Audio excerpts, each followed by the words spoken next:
So right back into Canyon Network. 8v8 2222 on Conquest. Let's take a look.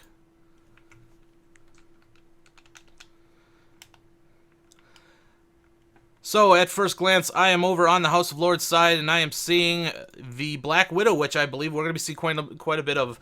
The meta build for that right now, of course, is 2 Ultra AC5s and an AC5. Lots of DACA out from that.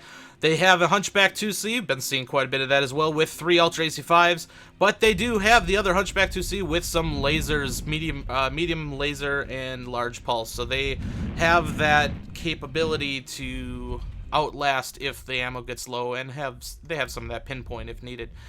What are you seeing over on the Night Scorn side? Something that you don't usually see. On the Night Scorn side, Croc Daddy, their team captain with a dual peep, dual Gauss Kodiak 3. This is not the standard build that we usually see.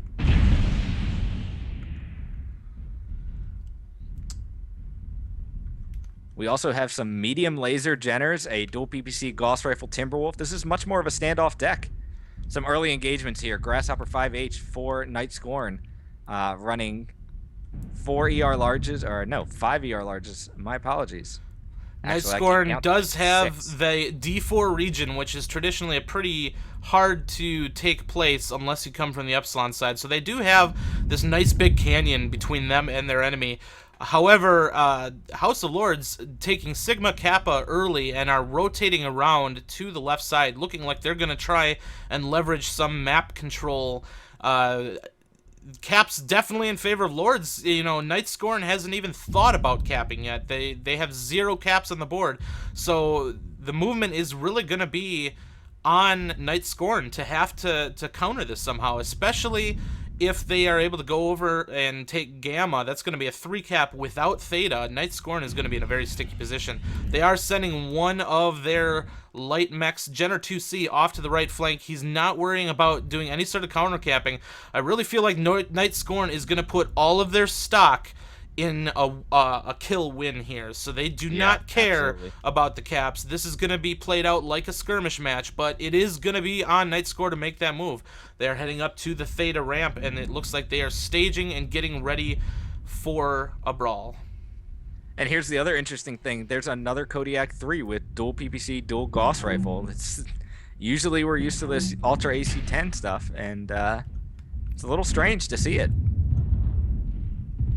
We have a little bit of an exchange from Psychoholic in the Black Widow. He did get popped in the side by Ironbird in the Jenner 2C. I don't think he knows that he's about to get flanked by a Jenner 2C with the SRMs. Now he's in a bad position because he can't stick around there too long. They both have jump jets, so he's going to stick to him, run him out.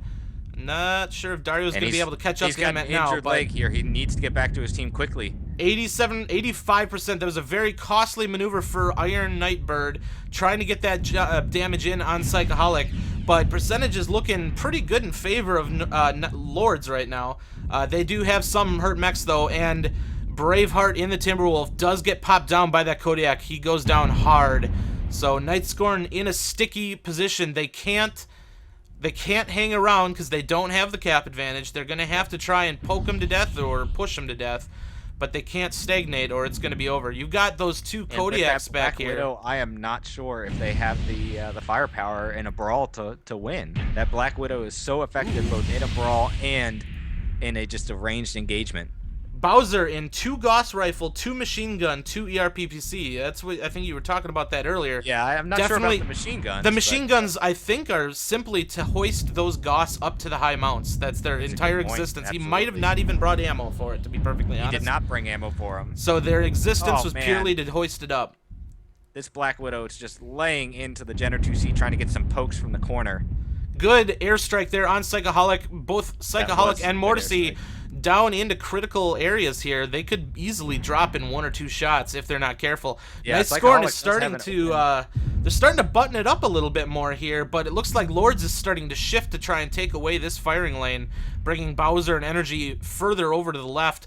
That's going to really force them down into the low ground and allow their team to move up. This is a good movement by Lords here to basically force Night Scorn down into the valley, and these mechs are going to have a hard time fighting their way back out of it. Bowser is crossing the land bridge. He's going to play this very, very cautiously, just trying to get those dual Gauss pops from those high mount shoulders as much as he can. Look at how high those mounts are. He's going to use those effectively anytime he sees something. Conrad takes down Kajubert. So that has evened it up 7-7. But Poneface here with the ER larges on that Grasshopper is one touch from dying. We do have a little bit of an exchange between Dario with those SRMs going 1v2 against the Blackjack and the Enforcer, doing very well. He's barely hurt, and he's just tossing those SRMs all over the place. We'll see if he has any issues with... And 2 quick kills for Lords here. Poneface and Croc Daddy both going down for Night Scorn. And it looks like Lords is going in for the finish, and we're seeing mechs dropping rapidly. Another 2 quick kills here, and that's going to be it. Wow. Wow. That went very quickly at them there. As soon as they saw that they had an opening and saw that those mechs were very damaged, they just walked in, shot each of them once, and took them all out. So 8-1 in favor of House of Lords, definitely coming on strong. Yeah, those initial trades there, I think, as you pointed out, it just seemed like they kept slowly going in Lords' favor until they saw the tipping point, decided to push, and it was over. Absolutely. Very nicely done. Good damages for Lords.